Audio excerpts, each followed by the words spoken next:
تو اپنے سیاسی مخالفین اور ساتھیوں کو راستے سے ہٹانے کے بعد انہوں نے اپنا دھیان ملک کو فزیکلی بدلنے پر لگایا، اور اس کی سب سے بڑی مثال شاید وہ ٹرانس ایرانی ریلوے لائن تھی، ہے نا؟ جی ہاں، وہ ریلوے لائن رضا شاہ کے دور کی سب سے بڑی پہچان تھی۔ یہ ایک بہت بڑا انجینئرنگ کارنامہ تھا جو خلیج فارس کو بحیرہ کیسپین سے ملاتا تھا، اور اس کی خاص بات یہ تھی کہ اسے کسی غیر ملکی قرضے کے بغیر صرف مقامی ٹیکسوں سے بنایا گیا۔ پیسہ کہاں سے آیا؟ پیسہ چینی اور چائے پر ٹیکس لگا کر اکٹھا کیا گیا۔ اس کی کل لاگت تقریباً 500 ملین امریکی ڈالر تھی، جو اس زمانے میں ایک بہت بڑی رقم تھی۔ اس کے علاوہ ملک بھر میں سڑکوں کا جال بچھایا گیا، جس سے ملک کے دور دراز علاقے بھی مرکز سے جڑ گئے۔ لیکن اس جدیدیت کی ایک قیمت بھی تھی، خاص طور پر شہروں کی تاریخی شناخت کے حوالے سے۔ یہ اس کی ڈارک سائیڈ ہے۔ تہران جیسے قدیم شہروں کی روح کو مسخ کر دیا گیا۔ پرانے محلوں کو چیرتی ہوئی چوڑی سڑکیں بنائی گئیں، شہر کے 12 تاریخی دروازے گرا دیے گئے۔ اچھا؟ جی، اور قاجار دور کے کئی خوبصورت محلات کو گرا کر ان کی جگہ وزارتوں کی بے روح مغربی طرز کی عمارتیں کھڑی کر دی گئیں۔ یہ ایک طرح سے ماضی کو مٹا کر ایک نئی مسلط کردہ پہلوی شناخت بنانے کی کوشش تھی۔ تاریخ کو بلڈوز کیا جا رہا تھا۔ واہ، تو یہ صرف سڑکیں اور عمارتیں نہیں بدل رہے تھے، وہ ایرانی شناخت کی پوری تعریف ہی بدلنے کی کوشش کر رہے تھے، زبان سے لے کر تاریخ تک۔ یہ تو بہت بڑا منصوبہ تھا۔ یہ ایک مکمل ثقافتی ری انجینئرنگ تھی۔ تعلیم کے میدان میں فرانسیسی ماڈل پر جدید اسکولوں کا نظام قائم کیا گیا، اور 1934 میں تہران یونیورسٹی کی بنیاد رکھی گئی، جو آج بھی ایران کا سب سے بڑا علمی ادارہ ہے۔ صحیح۔ لیکن اس کے ساتھ ساتھ ایک معیاری پارسی زبان کو قومی زبان کے طور پر مسلط کیا گیا، جبکہ آذربائیجانی، ترکی اور کردی جیسی علاقائی زبانوں کو دبایا گیا۔ فرہنگستان ایران نامی ادارہ بنایا گیا، جس کا کام زبان کو عربی اور ترکی الفاظ سے پاک کرنا تھا۔ اور اس کا مقصد کیا تھا؟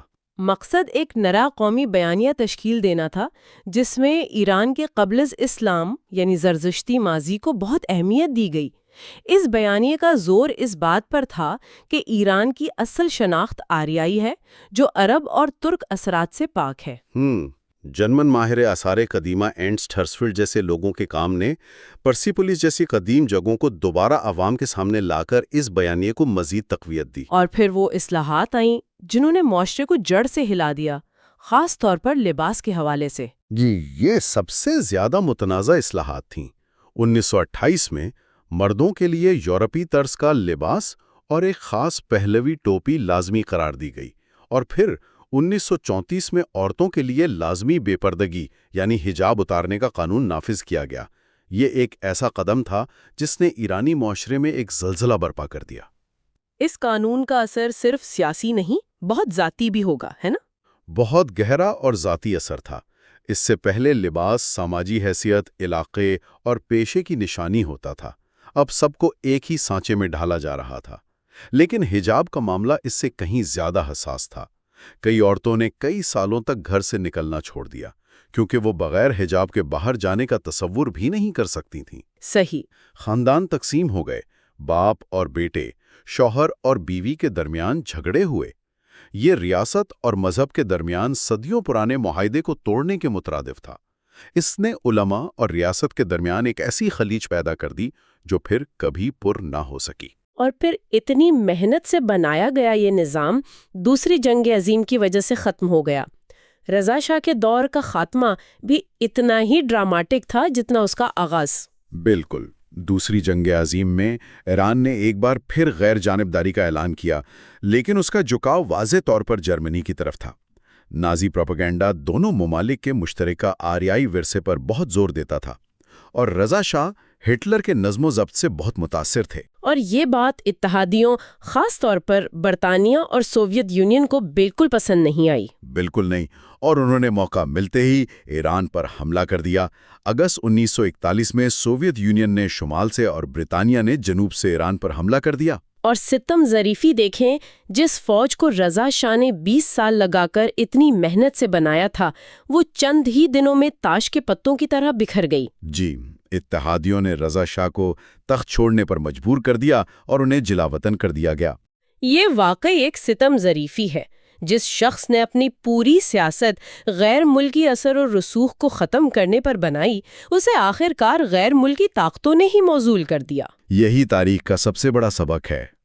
ان کا تخت ان کے نوجوان اور نا تجربہ کار بیٹے محمد رضا پہلوی کو سونپ دیا گیا، اور ایران ایک بار پھر غیر ملکی قبضے، سیاسی عدم استحکام اور ایک نئے غیر یقینی دور میں داخل ہو گیا۔ ترقی، ابتری اور بے چینی۔ جی، 1963 سے 1977 کا دور، یہ وہ وقت تھا جب آیت اللہ خمینی کو جلاوطن کر دیا گیا تھا۔ تو ایک طرح سے شاہ کے لیے یہ ایک بہت بڑی جیت تھی، ہے نا؟ بالکل، اس سے اپوزیشن کم از کم کچھ عرصے کے لیے بالکل خاموش ہو گئی، اور شاہ کے اندر ایک زبردست، آپ کہہ سکتے ہیں، سیلف کانفیڈنس پیدا ہو گیا۔ اچھا۔ انہیں لگا کہ اب انہیں کوئی چیلنج نہیں کر سکتا، اور 1963 سے 1973 کا جو عشرہ ہے وہ اکثر شاہ کے بہترین سالوں میں شمار ہوتا ہے۔ کیونکہ معاشی ترقی ہو رہی تھی، خارجہ پالیسی میں بھی کامیابیاں مل رہی تھیں۔ جی، اور ملک کے اندر بھی ایک نسبتاً مقبولیت تھی۔ لیکن جون 1963 کی جو بغاوت تھی، اس کا پیغام حکمران طبقے نے بالکل نظر انداز کر دیا۔ اسے بس یہ کہہ کر ختم کر دیا کہ یہ سیاہ رجعت پسندوں کی آخری کوشش ہے۔ بالکل، اور یہی ان کی سب سے بڑی غلطی تھی۔ تو آئیے دیکھتے ہیں کہ اس دور کی معیشت میں کیا ہو رہا تھا۔ شروع کرتے ہیں پھیلتی ہوئی معیشت سے۔ دیکھیں، اس دور میں ایران کی سوسائٹی اور اکانومی میں بہت بڑی تبدیلیاں آئیں۔ جیسے کہ صرف 10 سالوں میں 1965 سے 1975 کے بیچ آبادی 40% بڑھ گئی، 24 ملین سے 34 ملین۔ اوہ، یہ تو بہت زیادہ ہے۔ جی، اور یہ آبادی دیہاتوں سے شہروں کی طرف جا رہی تھی۔ 1975 تک تو صرف تہران کی آبادی تقریباً 40 لاکھ ہو چکی تھی۔ اور شہروں میں ظاہر ہے گاڑیاں بھی بڑی ہوں گی۔ میں نے کتاب میں پیکان گاڑی کا ذکر پڑھا ہے۔ ہاں، پیکان کی کہانی بہت دلچسپ ہے۔ وہ مقامی طور پر بننے والی پہلی کار تھی، اور وہ دیکھتے ہی دیکھتے ایک سٹیٹس سمبل بن گئی مڈل کلاس کے لیے۔ جی بالکل، اس ایک گاڑی نے ایران میں کنزیومر کلچر کو بہت فروغ دیا۔ تو یہ ایک طرح سے ترقی کی نشانی تھی۔ حکومت کے لیے تو یہ بہت بڑی کامیابی تھی، لیکن یہیں پر ایک آئرنی ہے۔ جو دانشور تھے جیسے جلال آل احمد، ان کے لیے یہی گاڑی غربت زدی یعنی ویسٹاکسیکیشن کی علامت تھی۔ اچھا، مطلب مغرب کی اندھی تقلید۔ بالکل، کہ ہم اپنی ثقافت کھو رہے ہیں۔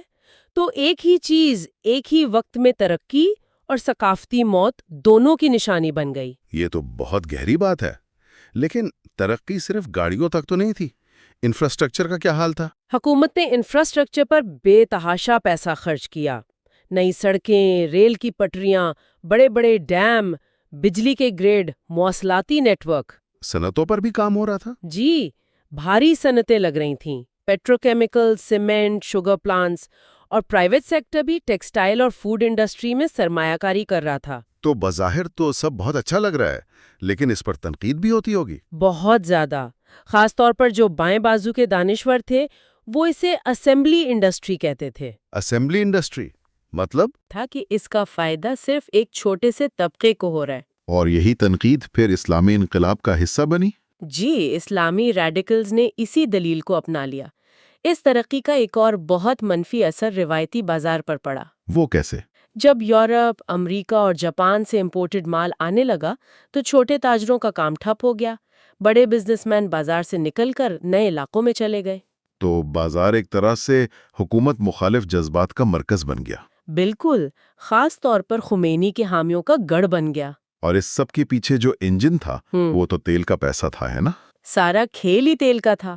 1965 سے 72 کے بیچ سالانہ بجٹ $1 بلین سے $8 بلین تک پہنچ گیا۔ اور پھر 1973 کا تیل کا بحران آیا۔ جی، اس نے تو سب کچھ بدل دیا۔ تیل کی قیمت $2 فی بیرل سے سیدھا $11 تک چلی گئی۔ یعنی ایران کے خزانے میں پیسوں کا سیلاب آ گیا۔ بالکل، لیکن یہ پیسہ ملک کے لیے نعمت سے زیادہ زحمت بن گیا۔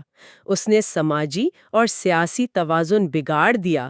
شاہ تو اس پیسے سے ایران کو عظیم تہذیب بنانے کا خواب دیکھ رہے تھے۔ لیکن زمین پر حقیقت کیا تھی؟ حقیقت یہ تھی کہ ملک میں مہنگائی 25% تک پہنچ گئی، جس نے عام آدمی کی زندگی مشکل بنا دی۔ تو یہ جو اتنا پیسہ آ رہا تھا اس کو مینج کون کر رہا تھا؟ ایک نئے قسم کے لوگ سامنے آئے ہوں گے۔ جی، اور یہیں سے نئے حکمران طبقے یعنی ٹیکنوکریٹس کی کہانی شروع ہوتی ہے۔ یہ مغرب سے تعلیم یافتہ لوگ تھے۔ بالکل، قابل مینیجرز، ماہرین، اور اس طبقے کی سب سے بڑی مثال تھے وزیر اعظم امیر عباس ہویدا۔ ہاں، جو 13 سال تک وزیر اعظم رہے۔ جی، 1965 سے 1977 تک وہ ایک بہت دلچسپ شخصیت تھے، پڑھے لکھے، سیکولر، لیکن شاہ کے مکمل طور پر تابع۔ شاہ کو ان سے کوئی خطرہ محسوس نہیں ہوتا تھا۔ کبھی نہیں، اور ہویدا نے بھی یہ کردار قبول کر لیا تھا۔ 13 سال ایک ہی وزیر اعظم، اس کا مطلب ہے نظام میں ایک جمود آ گیا تھا۔ یہی سب سے خطرناک بات تھی، ایک ایسا کلچر بن گیا جہاں قابلیت سے زیادہ خوشامد اور وفاداری کی قدر تھی، تنقیدی سوچ کی کوئی گنجائش ہی نہیں تھی۔ اور اس خوف اور اطاعت کی فضا نے پورے نظام کو اندر سے کھوکھلا کر دیا۔ جی، بالکل مفلوج کر دیا۔ اور اس کنٹرول کو مزید سخت کرنے کے لیے 2 بڑے ادارے تھے، ایک تو خفیہ پولیس ساواک، اور دوسری 1975 میں بنائی گئی واحد سیاسی جماعت رستہ خیز پارٹی۔ اس پارٹی کا قیام تو عاملیت کی انتہا تھی، ہے نا؟ جی، شاہ نے کہا کہ اب ملک میں صرف ایک پارٹی ہوگی، جو اس کا ممبر نہیں بننا چاہتا وہ اپنا پاسپورٹ لے اور ملک سے چلا جائے۔ اس سے تو ریاست اور عوام کے درمیان خلیج اور گہری ہو گئی۔ بالکل، سارے اختیارات شاہ کی ذات میں مرکوز ہو گئے تھے، جس کی وجہ ان کی اپنی سیاسی عدم تحفظ اور شہرت کی بھوک تھی۔ اچھا، اب ذرا خارجہ پالیسی کی بات کرتے ہیں۔ شاہ کی نظریں صرف ملک کے اندر نہیں تھی، وہ خطے میں بھی اپنا اثر چاہتے تھے۔ یقیناً، اس دور کو عرب ایران سرد جنگ کا دور بھی کہہ سکتے ہیں۔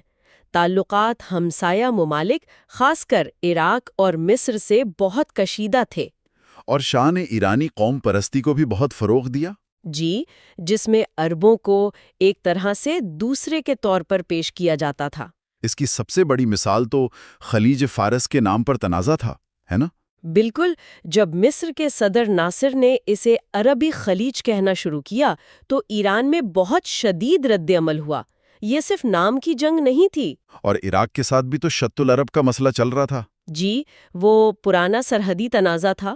شاہ نے عراق پر دباؤ ڈالنے کے لیے عراق کے اندر کرد باغیوں کی مدد شروع کر دی۔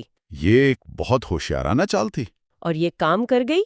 آخر کار 1975 میں الجزائر معاہدہ ہوا، جس میں عراق نے ایران کے مطالبات مان لیے۔ یہ شاہ کی بہت بڑی سفارتی کامیابی تھی۔ تو خارجہ محاذ پر تو شاہ کامیاب ہو رہے تھے۔ جی، اور جب برطانیہ خلیج سے نکلا تو شاہ نے خود کو خلیج کا پولیس مین سمجھنا شروع کر دیا۔ اسی دوران انہوں نے 3 جزیروں پر بھی قبضہ کیا تھا۔ جی، ابو موسیٰ، بڑا اور چھوٹا تمب، جس پر پوری عرب دنیا نے شدید احتجاج کیا۔ تو ایک طرف ملک کے اندر مکمل کنٹرول اور باہر کامیاب خارجہ پالیسی، سطح پر تو سب کچھ بہترین لگ رہا تھا۔ بالکل، لیکن سطح کے نیچے ایک لاوا پکڑا تھا۔ کیونکہ ملک کے اندر سیاسی سرگرمیوں پر مکمل پابندی تھی۔ جی، اور جب پرامن جدوجہد کے تمام راستے بند ہو جائیں تو پھر کچھ لوگوں کے لیے صرف مسلح جدوجہد کا راستہ بچتا ہے۔ اور یہیں سے شہری گوریلا تنظیموں کی کہانی شروع ہوتی ہے۔ جی، 2 بڑی تنظیمیں سامنے آئیں، ایک مارکسسٹ فدائین خلق اور دوسری اسلامی مارکسسٹ مجاہدین خلق۔ مجاہدین خلق، یہ مارکسزم اور شیعہ نظریات کا ملاپ، یہ بہت عجیب لگتا ہے۔ عجیب ہے، لیکن یہی ان کی طاقت تھی۔ انہوں نے ایک بالکل نئی آئیڈیالوجی بنائی۔ وہ کیسے؟ انہوں نے کہا کہ کارل مارکس کی طبقاتی جدوجہد کا نظریہ دراصل وہی ہے جو امام حسین نے کربلا میں کیا۔ اچھا، یہ تو بہت ہوشیارانہ تشریح ہے۔ بالکل، انہوں نے کہا یزید حکمران طبقہ تھا اور امام حسین مظلوم عوام کی علامت۔ اس طرح انہوں نے مارکسزم کو ایک گہرا مذہبی رنگ دے دیا، جس نے بہت سے نوجوانوں کو اپنی طرف کھینچا۔ تو کیا ان کی کارروائیوں سے حکومت کا تختہ الٹا جا سکتا تھا؟ نہیں، فوجی طور پر تو وہ اتنے مضبوط نہیں تھے، لیکن ان کا اصل اثر نفسیاتی تھا۔ انہوں نے شاہ کے ناقابل تسخیر ہونے کے تاثر کو توڑا۔ بالکل، انہوں نے یہ پیغام دیا کہ ریاست کے خلاف لڑا جا سکتا ہے۔ اور پھر فیبروری 1971 کا سیاکل واقعہ پیش آیا۔ وہ کیا تھا؟ گھریلوں کے ایک گروہ نے ایک پولیس چوکی پر حملہ کیا۔ فوجی اعتبار سے وہ ناکام رہے، لیکن اس نے ایران میں مسلح جدوجہد کا اعلان کر دیا۔ اور اس نے ان تحریکوں کو ہیرو بنا دیا۔ جی، اور جب خسرو گلسرخی جیسے دانشوروں پر ٹی وی پر مقدمہ چلا اور انہیں پھانسی دی گئی تو ان کے لیے ہمدردی کی ایک لہر پیدا ہو گئی۔ تو یہ چھوٹی چھوٹی چنگاریاں تھیں جو بتا رہی تھیں کہ ایک بڑا طوفان آنے والا ہے۔ یقیناً یہ اس بات کا ثبوت تھا کہ شاہ کی ظاہری ترقی اور خوشحالی کی چمک کے نیچے شدید بے چینی اور غصے کا ایک سمندر ٹھاٹھے مار رہا تھا۔ Consolidation of the Islamic republic 1979-1984 کا نام دیتی ہے۔ یعنی وہ ابتدائی 5 سال جب نئی حکومت نے اپنی گرفت مضبوط کی۔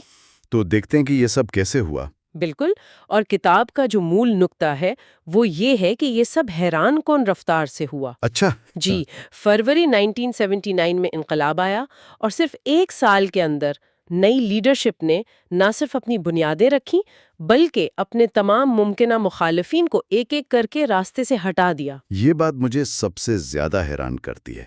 ملک میں ایک طرف جشن تھا تو دوسری طرف ایک شدید پاور ویکیوم بھی تو تھا۔ بہت بڑا۔ تو اس خلا کو پر کرنے کے لیے انہوں نے پہلا قدم کیا اٹھایا؟ مطلب کوئی روڈ میپ تھا ان کے پاس؟ روڈ میپ سے زیادہ ایک بہت واضح نیت تھی۔ انہوں نے فوراً کام شروع کر دیا۔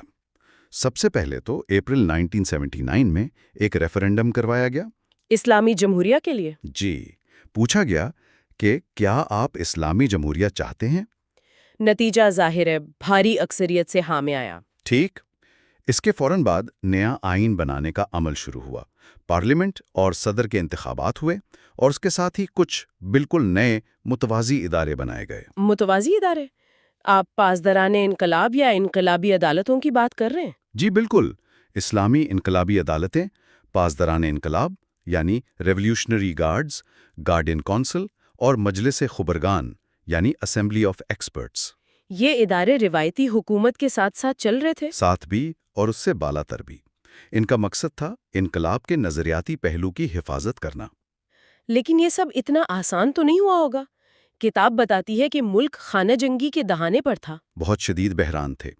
ایک طرف بائیں بازو کی جماعتیں تھیں، خاص طور پر مجاہدین خلق اور فدائین خلق، جو انقلاب میں اتحادی تھی نا، بالکل، اب وہ سب سے بڑا خطرہ بن گئیں۔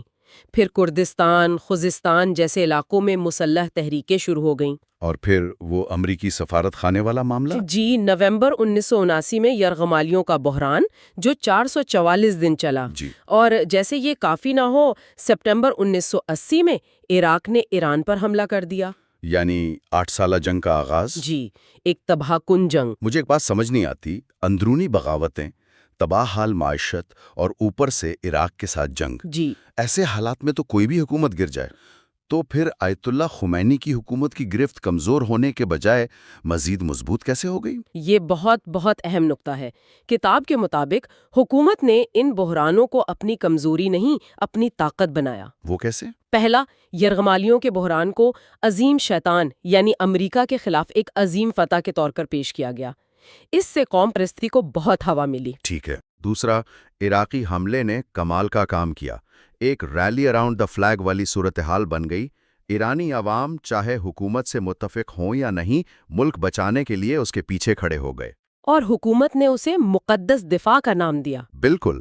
اور تیسرا، جب آیت اللہ مطہری اور بہشتی جیسے بڑے لیڈر قتل ہوئے تو حکومت نے خود کو مظلوم بنا کر پیش کیا اور اسی آڑ میں مخالفین پر کریک ڈاؤن کا جواز پیدا کر لیا۔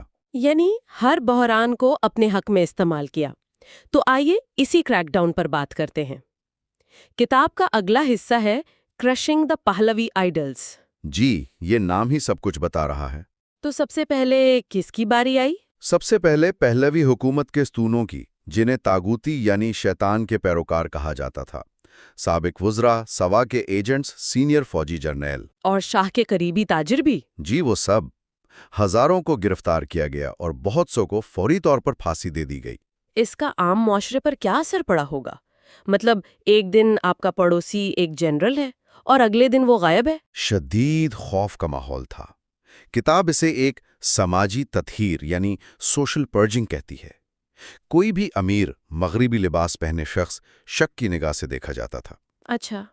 مردوں نے داڑیاں رکھ لیں، اسلامی حلیہ اپنا لیا، خواتین کے لیے حجاب لازمی قرار دیا گیا اور سڑکوں پر نعرے لگتے تھے، یا روسری یا توسری، جس کا مطلب تھا یا سر ڈھانپو یا مار کھاؤ۔ جی، یہ ایک ثقافتی جنگ بھی تھی۔ اور یہ سب نافذ کون کر رہا تھا؟ پولیس اور فوج پر تو اعتبار نہیں تھا، ہے نا؟ بالکل نہیں۔ یہیں پر کمیٹے یعنی انقلابی کمیٹیوں کا کردار سامنے آتا ہے۔ یہ ہر محلے، ہر دفتر میں بن گئی تھیں۔ تو ان کا کام کیا تھا؟ بظاہر تو انقلاب کی حفاظت کرنا، لیکن کتاب کہتی ہے کہ حقیقت میں یہ ذاتی دشمنیاں نکالنے اور لوگوں کے گھروں جائیدادوں پر قبضہ کرنے کا ذریعہ بن گئی تھی۔ مطلب کسی پر بھی شراب پینے کا الزام لگا کر تشدد کیا جا سکتا تھا؟ جی، یا صرف امیر ہونے کی وجہ سے۔ تو پاسداران انقلاب کا قیام بھی اسی ماحول میں ہوا؟ وہ ان کمیٹیوں سے کیسے مختلف تھے؟ جی، مئی 1979 میں پاسداران انقلاب کا قیام ایک بہت کلیدی موڑ تھا۔ یہ ریاست کے اندر ایک ریاست بنانے جیسا تھا۔ اچھا۔ کتاب کا اصل نقطہ یہ ہے کہ اس نے فوج کے روایتی کردار کو چیلنج کیا اور اقتدار کا ایک ایسا متوازی مرکز بنایا جو براہ راست ولی فقیہ کو جواب دے تھا، منتخب حکومت کو نہیں۔ اور یہی ڈھانچہ آج تک قائم ہے؟ بالکل، ان کا کام زیادہ منظم تھا، جیسے اندرونی بغاوتوں کو کچلنا اور حکومت کے نظریاتی وفاداروں کی ایک فوج تیار کرنا۔ ان سڑکوں پر ہونے والے انصاف کے ساتھ کوئی باقاعدہ عدالتی نظام بھی تو بنایا گیا ہوگا؟ کتاب میں انقلابی عدالتوں کا ذکر ہے۔ جی، اسلامی انقلابی عدالتیں۔ اور وہ تصویر اور بھی خوفناک ہے۔ کیوں؟ ان کے جج زیادہ تر مولوی ہوتے تھے جنہیں خمینی نے خود مقرر کیا تھا، اور ان عدالتوں کا نظام بہت سادہ تھا۔ کوئی وکیل نہیں، کوئی جوری نہیں، اور فیصلے فوری اور حتمی۔ الزامات بھی بڑے مبہم ہوتے تھے، جیسے زمین پر فساد پھیلانا۔ کتاب میں کوئی خاص مثال ہے اس نظام کی؟ سب سے مشہور مثال امیر عباس ہویدا کی ہیں۔ وہ 13 سال تک شاہ کے وزیر اعظم رہے۔ اچھا۔ انقلاب کے بعد انہوں نے ملک سے بھاگنے سے انکار کر دیا کیونکہ انہیں لگتا تھا کہ وہ بے قصور ہیں اور انہیں انصاف ملے گا۔ اور پھر کیا ہوا؟ ان کا مقدمہ بدنام زمانہ جج صادق خلخالی کے سامنے پیش ہوا، جسے مغربی پریس پھانسی دینے والا جج کہتا تھا۔ ہویدا کو اپنی صفائی کا کوئی موقع دیے بغیر چند گھنٹوں کی سماعت کے بعد سزائے موت سنا دی گئی۔ یہ تو ناقابل یقین ہے۔ ایک شخص جو 13 سال ملک کا وزیر اعظم رہا، وہ نظام پر بھروسہ کر کے ٹھہرتا ہے، اور اس کے ساتھ یہ ہوتا ہے؟ بالکل، یہ ایک فرد کی کہانی نہیں تھی، یہ پورے پرانے نظام کو علامتی سزائے موت دینا تھا۔ اور یہ خلخالی، ان کا کردار صرف عدالت تک تھا؟ نہیں، وہ ایک ثقافتی دہشت گرد بھی تھے۔ اس نے قدیم ایرانی بادشاہ سائرس اعظم کو برا بھلا کہا، تاریخی مقامات کو گرانے کی دھمکی دی، اور وہ رضا شاہ کے مزار کو تباہ کرنے میں کامیاب بھی ہو گیا۔ یعنی وہ صرف لوگوں کو نہیں، تاریخ کو بھی مٹا رہے تھے۔ جی بالکل۔ تو ایک طرف یہ سیاسی اور سماجی صفائی چل رہی تھی، لیکن اس سب کا ملک کی معیشت پر کیا اثر پڑ رہا تھا؟ کتاب کا اگلا حصہ اسی پر ہے، دی انریولنگ آف دی اکانومی۔ معیشت پر اثرات بہت گہرے اور فوری تھے۔ جولائی 1979 میں حکومت نے ملک کی 51 بڑی نجی صنعتوں، بینکوں اور انشورنس کمپنیوں کو قومی ملکیت میں لے لیا، یا یوں کہیں کہ ضبط کر لیا۔ جی، ضبط کر لیا۔ ان ضبط شدہ اثاثوں کا کیا ہوا؟ انہیں چلانے کے لیے تو بہت بڑی مشینری چاہیے تھی۔ انہیں چلانے کے لیے خمینی کے حکم پر ایک بہت بڑا ادارہ بنایا گیا، بنیاد مستضعفین، غریبوں اور محروموں کی فاؤنڈیشن۔ اچھا۔ یہ ادارہ پہلوی خاندان کی جائیدادوں سے لے کر بڑی بڑی کمپنیوں اور ہوٹلوں تک ہر چیز کو کنٹرول کرتا تھا۔ اور یہ کس کو جواب دہ تھا؟ یہی تو اصل نقطہ ہے، یہ پارلیمنٹ کو نہیں، سیدھا ولی فقیہ کو جواب دہ تھا، اور کسی بھی نگرانی سے آزاد تھا۔ اس سے تو ایک نئی قسم کی معاشی اشرافیہ پیدا ہوئی ہوگی۔ بالکل، کتاب اسے خودی یعنی انسائیڈرز کا نام دیتی ہے۔ حکومت سے قریبی لوگ، آیت اللہ کے بچے یعنی آغازادہ، جنگ کے سابق فوجی، یہ سب ان اثاثوں سے فائدہ اٹھانے لگے۔ اور کرپشن کا ایک نیا نظام شروع ہو گیا۔ جی، لیکن عام لوگوں سے تو مفت بجلی، پانی اور گھر کے وعدے کیے گئے تھے۔ جی، وہ وعدے تو کبھی پوری طرح پورے نہیں ہوئے، لیکن پیٹرول اور بنیادی اشیاء خرد و نوش پر سبسڈی کا ایک نظام شروع کیا گیا، جو آج تک معیشت پر بہت بڑا بوجھ ہے۔ تو انہوں نے پرانے نظام کو جسمانی طور پر ختم کیا، اس کی تاریخ مٹائی اور اس کی معاشی بنیادوں پر قبضہ کر لیا۔ اب ایک نئے قانونی نظام کی ضرورت تھی۔ کتاب کا اگلا حصہ ہے فریمنگ دی اسلامک کانسٹیٹیوشن۔ جی، اور 1979 کے موسم گرما تک 4 باتیں واضح ہو چکی تھی۔ اول، علماء کا مکمل غلبہ۔ دوم، اعتدال پسند آوازوں کا خاتمہ۔ سوم، شدید مغرب مخالف جذبات۔ اور چہارم، ایک بہت بڑی ریاستی معیشت۔ تو آئین بھی انہی بنیادوں پر بننا تھا، اس پر کوئی اختلاف نہیں تھا۔ شروع میں ایک مسودہ تھا جو وزیر اعظم بازرگان کی لبرل حکومت نے تیار کیا تھا۔ وہ 1906 کے پرانے آئین کی ہی جدید شکل تھی۔ لیکن وہ منظور نہیں ہوا۔ نہیں، جب یہ مسودہ مجلس خبرگان کے سامنے آیا، جس میں علماء کی اکثریت تھی، تو انہوں نے اسے ایک طرف رکھ کر ایک بالکل نئی دستاویز تیار کی۔ اور اس نئے آئین کی سب سے انقلابی بات کیا تھی؟ اس کا مرکزی نقطہ تھا ولایت فقیہ، یعنی guardian ship of the jurist کا نظریہ۔ اچھا، اس کا کیا مطلب ہے آسان لفظوں میں؟ مطلب یہ کہ جس طرح ایک خاندان کو سرپرست کی ضرورت ہوتی ہے، اسی طرح پوری قوم اور ریاست کی سرپرستی کا حق سب سے بڑے مذہبی عالم یعنی فقیہ کو حاصل ہے۔ تو یہ جمہوریت کے روایتی تصور سے بالکل مختلف تھا، ہے نا؟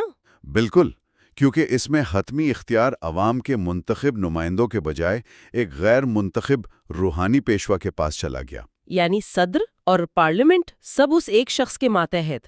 جی، آئین نے ولی فقیہ کو حکومت کی تینوں شاخوں کی نگرانی کا اختیار دے دیا۔ وہ مسلح افواج کے کمانڈر ان چیف تھے اور عوام کے منتخب کردہ صدر کو برطرف بھی کر سکتے تھے۔ تو اس نئے آئین کے تحت پہلے صدر ابو الحسن بنی صدر بنے۔ وہ تو کوئی روایتی مولوی نہیں تھے۔ بالکل نہیں۔ کتاب کا اگلا حصہ بنی صادرس کروسیبل اسی پر ہے۔ بنی صدر ایک فرانسیسی تعلیم یافتہ دانشور تھے۔ تو پھر وہ صدر کیسے بن گئے؟ شاید خمینی نے انہیں ایک جدید چہرے کے طور پر آگے بڑھایا، لیکن جو بنیاد پسند علماء کی جماعت تھی، اسلامک ریپبلکن پارٹی، وہ انہیں پہلے دن سے ہی ایک خطرہ سمجھتی تھی۔ اور ان کا تصادم کس بات پر ہوا؟ ہر بات پر۔ وزیر اعظم کے انتخاب سے لے کر عراق جنگ کی حکمت عملی تک، بنی صادر کی سب سے بڑی کمزوری یہ تھی کہ ان کے پاس اپنی کوئی منظم سیاسی جماعت نہیں تھی۔ اور ان کی سب سے بڑی غلطی؟ مجاہدین خلق کی طرف جھکاؤ، جو حکومت کے سب سے بڑے دشمن بن چکے تھے۔ اور انجام کیا ہوا؟ مارچ 1981 میں تہران یونیورسٹی میں ایک ریلی کے دوران ان کے حامیوں اور مخالفین میں شدید جھڑپیں ہوئیں۔ یہ ان کے زوال کا آغاز تھا۔ جون 1981 میں خمینی نے انہیں صدر کے عہدے سے برطرف کر دیا۔ بنی صدر کے جانے کے بعد تو پھر مطلب کوئی روک ٹوک نہیں رہی؟ کوئی نہیں رہی۔ کتاب اسے پرجنگ دی اسلامک اپوزیشن کہتی ہے۔ بنی صدر کی برطرفی کے بعد ایک دہشت کا دور یعنی رین آف ٹیرر شروع ہوا۔ بنی صدر خود کہاں گئے؟ وہ مجاہدین خلق کے رہنما مسعود رجوی کے ساتھ راتوں رات ایک فوجی طیارے میں فرار ہو کر پیرس پہنچ گئے۔ اور ان کے جانے کے بعد؟ حکومت نے ہر اس تنظیم کو کچل دیا جو ان کے نظریے سے متفق نہیں تھی۔ سب سے زیادہ نشانہ کون بنا؟ مجاہدین خلق۔ حکومت نے ان کے خلاف ایک نظریاتی جنگ چھیڑی۔ پہلے انہیں التقاطی کہا، پھر منافقین اور آخر میں کافر قرار دے دیا، جس کے بعد ان کے خلاف ہر کارروائی جائز ہو گئی۔ ہزاروں لوگوں کو پھانسی دی گئی۔ جی، لیکن